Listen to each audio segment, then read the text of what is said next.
ఓం శ్రీ గురుభ్యో నమః. ఆత్మజ్ఞాన జిజ్ఞాసులందరికీ నమస్కారము.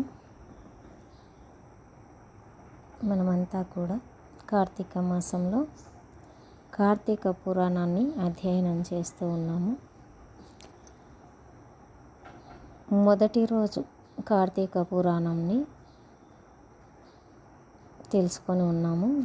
ఈరోజు కార్తీక మాసం రెండవ రోజు రెండవ అధ్యాయాన్ని తెలుసుకుందాం. కార్తీక పురాణం రెండో అధ్యాయం. వశిష్ఠుల వారు జనక మహారాజుకు చెబుతూ ఉన్నటువంటి పురాణం. రెండో అధ్యాయంలో సోమవార వ్రత మహిమ గురించి తెలుసుకుందాం. కార్తీక పురాణం జనక, ఇంతవరకు నీకు కార్తీక మాసం నందు ఆచరించవలసిన విధి క్రమము మాత్రమే తెలియజేసి తిని. కార్తీక మాసంలో సోమవార వ్రతమునకు ప్రత్యేక ప్రాముఖ్యము కలదు.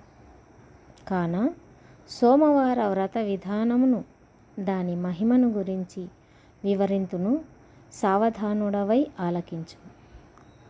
కార్తీక మాసంలో సోమవారము శివునకు అత్యంత ప్రీతికరమైన రోజు.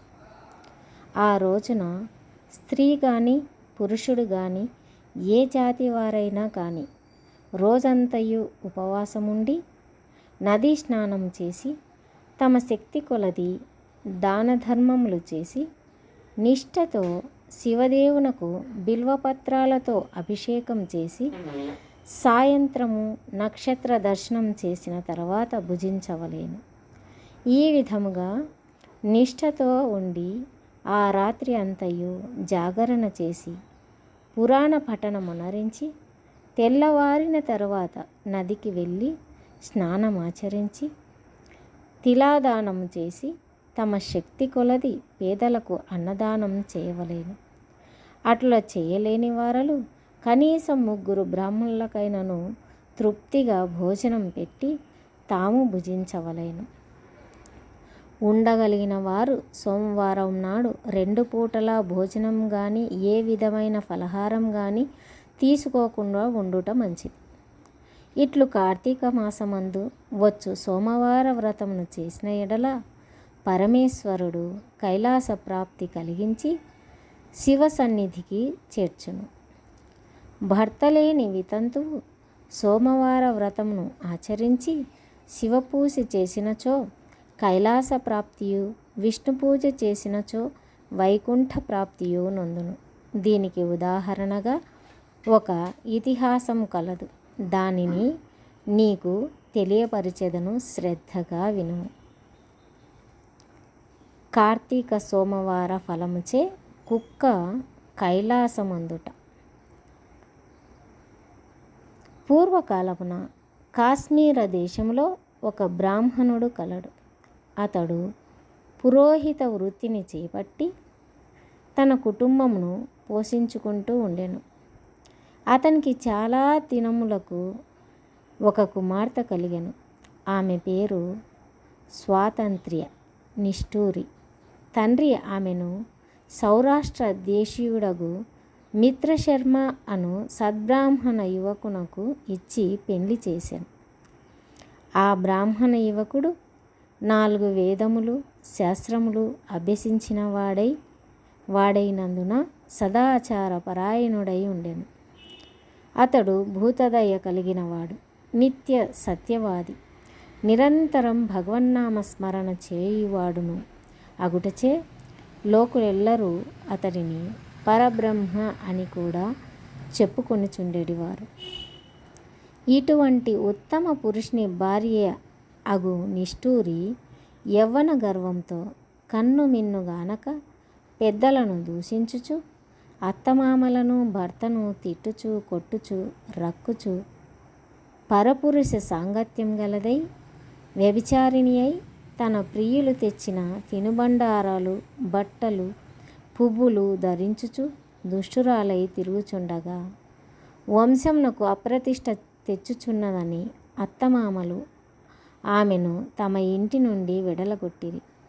కానీ శాంత స్వరూపుడగు ఆమె భర్తకు మాత్రం ఆమె ఎంద అభిమానం పోక, కానీ శాంత పురుషుడు అగు ఆమె భర్తకు మాత్రము ఆమె యందు అభిమానం పోక, ఆమె ఎంతటి నీచ కార్యములు చేసినను సహించి పొమ్మనక విడవక ఆమె తోడనే కాపురం చేయుచుండెను.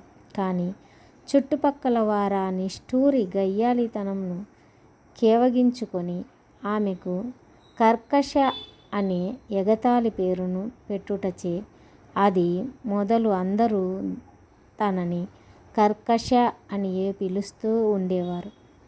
ఇట్లు కొంతకాలం జరిగిన పైన ఆ కర్కశ ఒకనాటి రాత్రి ఏకశయ్యపై తన భర్త గాఢ నిద్రలోనున్న సమయమును చూచి మెల్లగా లేచి, తాళి కట్టిన భర్త అన్న విచక్షణ కానీ దయా దాక్షిణ్యాలు కానీ లేక ఒక బండరాతిని తెచ్చి అతని తలపై గట్టిగా కొట్టినది.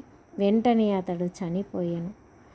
ఆ మృతదేహమును ఎవరి సహాయము అక్కరలేకని అతి రహస్యంగా దొడ్డిదారిని గొంపోయి ఊరి చివర ఉన్న పాడు నూతిలో పడవేచి పైన చెత్త చెదారములతో నింపి ఏమియూ ఎరగని దాని వలె ఇంటికి వచ్చెను. ఇక తనకు ఏ ఆటంకములు లేవని ఇంకా విచ్చలవిడిగా సంచరించుచు తన సౌందర్యము చూపి ఎందరినో క్రీగంటనే వశపరుచుకుని వారల వ్రతమును పాడుచేసి నానాజాతి పురుషులతోడను రమించుచు వర్ణశంకరురాలయ్యను. అంతియేగాక పడచు కన్యలను భర్తలతో కాపురం చేయుచున్న పడచులను తన మాటలతో చేరదీసి వారికి కూడా దుర్బుద్ధులు నేర్పి పాడు చేసి వీటులకు తార్చి ధనార్జన కూడా చేయసాగాను. జనక మహారాజా, యవ్వన బింకము ఎంతో కాలం ఉండదు కదా. కాలం ఒక్క రీతిగా నడవదు. క్రమక్రమంగా ఆమెలో యవ్వనము నశించినది. శరీరమందు మోహ వ్రణములు బయలుదేరినవి. ఆ వ్రణముల నుండి చీము, రక్తము, రసి కారుట ప్రారంభమయ్యను. దానికి తోడు శరీరమంతా కుష్ఠువ్యాధి బయలుదేరి దుర్గంధము వెడలుచున్నది. దినదినము శరీర పటుత్వము కృషించి కురూపి అయి భయంకర రోగములతో బాధపడుచున్నది. ఆమె యవ్వనంలో నుండగా ఎన్నో విధాల తృప్తి కలిగించిన వీటులు ఏ ఒక్కరూ ఇప్పుడు ఆమెను తొంగి చూడరైరి. ఆ పరిసర ప్రాంతానికి వెళ్ళిన ఎడల తమ నెటులనైనను పలకరించునని ఆ వీధి ముఖమైనను చూడకుండిరి. కర్కశ ఇటుల నరక బాధలు అనుభవించుచు పురుగులు పడి కొంతకాలంనకు చనిపోయినది. బ్రతికినన్నాళ్ళు ఒక్కనాడైనా పురాణ శ్రవణమైనను చేయని పాపిష్టురాలు కదా. చనిపోయిన వెంటనే భయంకరులైన యమభటులు ఆమెను కొంపోయి ప్రేతరాజగు యముని సన్నిధిలో నుంచగా యమధర్మరాజు చిత్రగుప్తుల వారిచే ఆమె పాపపుణ్యముల జాబితాను చూపించి, భటులారా, ఈమె పాప చరిత్ర అంతింత కాదు. వెంటనే ఈమెను తీసుకెళ్ళి ఎర్రగా కాల్చిన ఇనుప స్తంభంనకు కట్టబెట్టుడు అని ఆజ్ఞాపించెను. విటులతో సుఖించినందుకు గాను యమభటులామెను ఎర్రగా కాల్చిన ఇనుప స్తంభమును కౌగిలించుకోమని చెప్పిరి. భర్తను బండరాతితో కొట్టి చంపినందుకు గాను ఇనుప గదలతో కొట్టిరి. పతివ్రతలను వ్యభిచారిణులుగా చేసినందుకు సలసలా క్రాగిన నూనెలో పడవేసిరి. తల్లిదండ్రులకు అత్తమామలకు అపకీర్తి తెచ్చినందుకు సీసము కరిగించి నోటిలోనూ చెవులలోనూ పోసి ఇనుప కడ్డీలు కాల్చి వాతలు పెట్టిరి. తుదకు కుంభీపాకమను నరకంలో వేయగా అందు ఇనుప ముక్కులు గల కాకులు, విషసర్పాలు, తేళ్ళు, జర్రులు కుట్టినవి. ఆమె చేసిన పాపములకు ఇటు 7 తరాల వాళ్ళు అటు 7 తరాల వాళ్ళు నరక బాధలు పడుచుండిరి. ఈ ప్రకారముగా నరక బాధలను అనుభవించి కడకు కళింగ దేశమున కుక్క జన్మ ఎత్తి ఆకలి బాధ పడలేక ఇల్లిల్లు తిరుగుచుండగా కర్రలతో కొట్టువారు కొట్టుచూ తిట్టువారు తిట్టుచూ తరుమువారు తరుముచూ ఉండిరి. ఇట్లుండగా ఒకానొక నాడు శ్రోత్రియ బ్రాహ్మణుడు కార్తీక సోమవార వ్రతమాచరించి ఉపవాసముండి సాయంత్రం నక్షత్ర దర్శనం చేసి బలి అన్నము అరుగుపై పెట్టి కాళ్ళు చేతులు కడుక్కొనుటకై లోనికేగిన సమయమున ఈ కుక్క వచ్చి ఆ బలి అన్నమును తినెను. వ్రతనిష్ఠా గరిష్ఠుడైన ఆ విప్రుని పూజా విధానము చే జరిపించిన బలి అన్న మగుట చేతను ఆ రోజు కార్తీక మాస సోమవార మగుట వలనను కుక్క ఆ రోజంతయు ఉపవాసంతో ఉండుట వలనను శివపూజ పవిత్ర స్థానమైన ఆ ఇంట దొరికిన ప్రసాదం తినుట వలనను ఆ శునకమునకు జన్మాంతర జ్ఞానముద్భవించెను. వెంటనే ఆ శునకము విప్రకులోత్తమ నన్ను కాపాడుము అని మొరపెట్టుకొనెను. ఆ మాటలు బ్రాహ్మణుడు ఆలకించి బయటకు వచ్చి చూడగా కుక్క తప్ప అన్నులెవరూ లేనందున లోనికేగెను. మరలా రక్షింపుము రక్షింపుము అని కేకలు వినపడెను. మరలా విప్రుడు బయటకు వచ్చి ఎవరు నీవు, నీ వృత్తాంతమేమి అని ప్రశ్నించగా అంత నా కుక్క మహానుభావ, ఈ పుట్టుకకు వెనక 15 జన్మల ముందు విప్రకులాంగనను నేను వ్యభిచారిణి అయి అగ్నిసాక్షిగా పెండ్లి ఆడిన భర్తను చంపి వృద్ధాప్యంలో కృష్టురాలనై తను చాలించిన తర్వాత యమదూతల వల్ల మహానరకం అనుభవించి నా పూర్వీకుల పుణ్యఫలం వల్ల ఈ జన్మలో కుక్కనైతిని. ఈరోజు మీరు కార్తీక సోమవార వ్రతము చేసి ఈచ్చట వంచిన బలి అన్నంను తినుట వలన నాకు ఈ జ్ఞానోదయము కలిగినది. కావున ఓ విప్రవోత్తమ నాకు మహోపకారంగా మీరు చేసిన కార్తీక సోమవార వ్రత ఫలం ఒకటి ఇచ్చి నాకు మోక్షం కలిగించమని ప్రార్థించుచున్నాను అని వేడుకొనగా కార్తీక సోమవార వ్రతములో చాలా మహత్యమున్నదని గ్రహించి ఆ బ్రాహ్మణుడు ఒక సోమవారం నాటి ఫలమును ఆమెకు ధారపోయగా వెంటనే ఒక పుష్పక విమానము అక్కడకు వచ్చెను. ఆమె అందరికీ వందనము చేసి అక్కడి వారందరూ చూచుచుండగానే ఆ విమానమెక్కి శివ సాన్నిధ్యమునకేగెను. వింటివా జనక మహారాజా, కావున నీవును ఈ కార్తీక సోమవార వ్రతం ఆచరించి శివ సాన్నిధ్యమును పొందుము అని వశిష్ఠుల వారు హితబోధ చేసి ఇంకను ఇట్లు చెప్పదొడంగిరి. స్కాంద పురాణాంతర్గత వశిష్ఠ ప్రోక్త కార్తీక మహత్యమందలి 2వ అధ్యాయము 2వ రోజు పారాయణము సమాప్తము.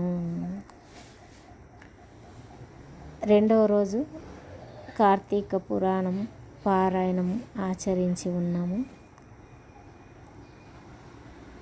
మనస్సును భగవంతునిపై నిలపడము అత్యంత ప్రధానం. భక్తితో శ్రద్ధతో ఈ కార్తీక మాస మాహాత్మ్యమును తెలుసుకొని అందరం కూడా చక్కగా ఆచరిద్దామని ఆశిస్తూ ఈ కథలోని నీతిని గ్రహిస్తూ జీవించడం ఆచరిద్దామని కోరుకుంటూ ఉన్నాను. ఇంతటితో ముగిస్తున్నాను. మరలా 3వ రోజు 3వ భాగాన్ని తెలుసుకుందాం. నమస్కారం.